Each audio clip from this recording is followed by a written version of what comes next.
CC1. So yeah. Our next speaker, he likes morbid stuff and talks a lot about death. Charuka has to be. Yeah. And then he doesn't like people and society as a whole. And as you guessed, it's Charuka. So can I have his evaluator?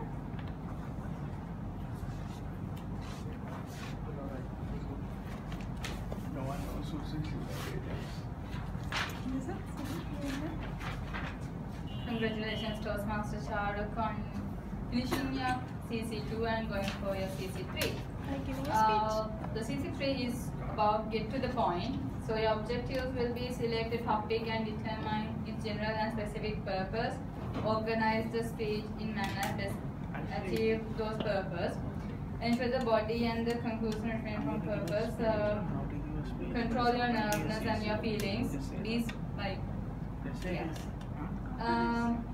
try not to use notes. Timer, the time is 5 to 7 minutes. I wish you all the best. The name of the speech. Toastmaster Charuka, that zone, Toastmaster Charuka.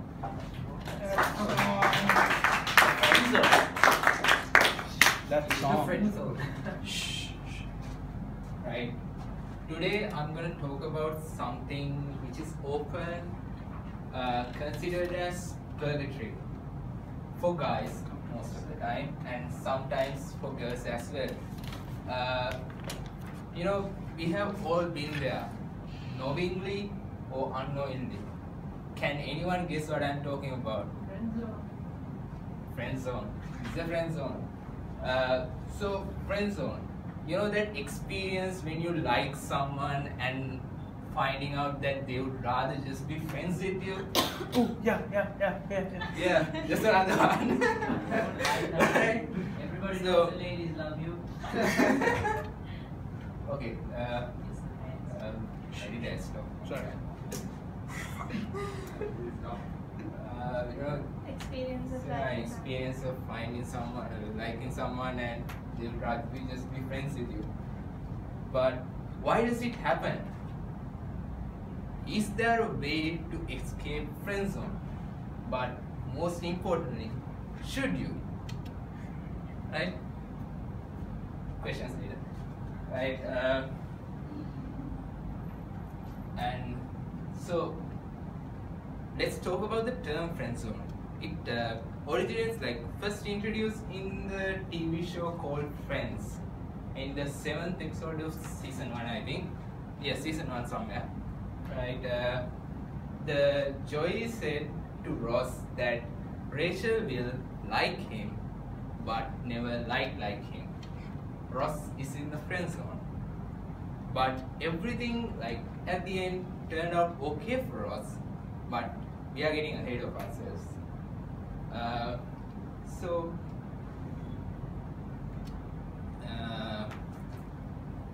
In my research for this, I found a couple of principles that might explain the friend zone. Whether you are male, female, gay, straight, everyone can get friend zone. So one theory was that the Bateman's principle.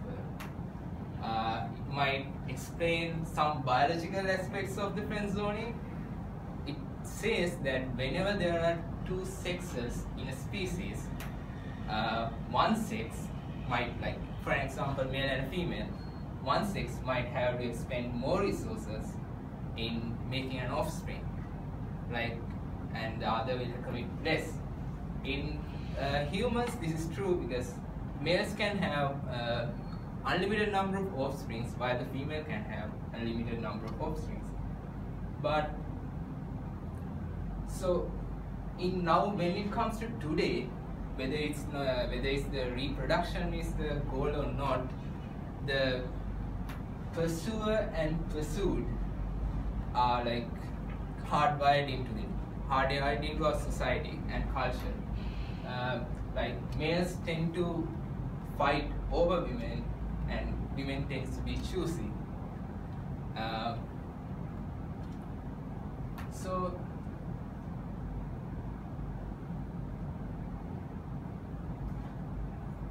when you was like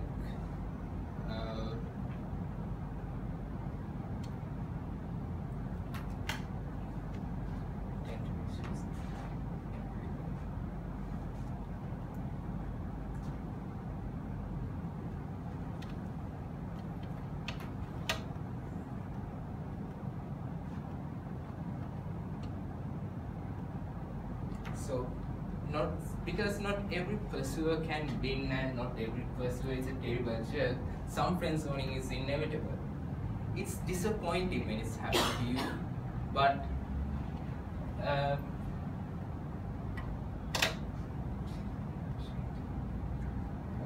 It's fine.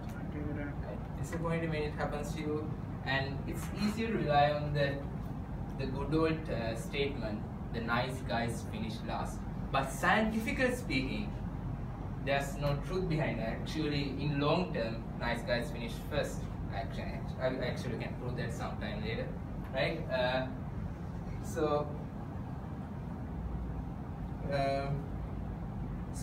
what I see in friend zoning, like in most cases, is that a person idealizes a certain person as the perfect potential mate for them. But if a third party can observe those two separately carefully, then they would tell that those two have nothing in common. This is called homogamy. We select our mates based on their traits, interests, and ideals for their future.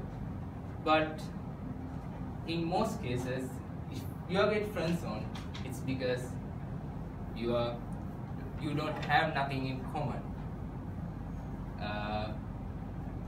So, anyway, the second principle I found out was scarcity principle, which means like people tend to value things that are least obtainable. That means like assume that whenever you are like someone, you be there for them, pay them full attention, and they might take that for granted. They'll think that it will be there forever. And whenever if someone who doesn't do a thing for another person comes and helps out with that person in some other way, then you might feel that that person did that for me, right? That person never do that for anyone else, but that person did that for me. So that's one aspect of one way to explain friend zone. So all in all, what I want to say is friend zoning is inevitable. It's part of the game. It sucks when it happens to you, but you have to keep on going. Like you can't give up. And at the end, have other options, and don't stick to one person. Thank you.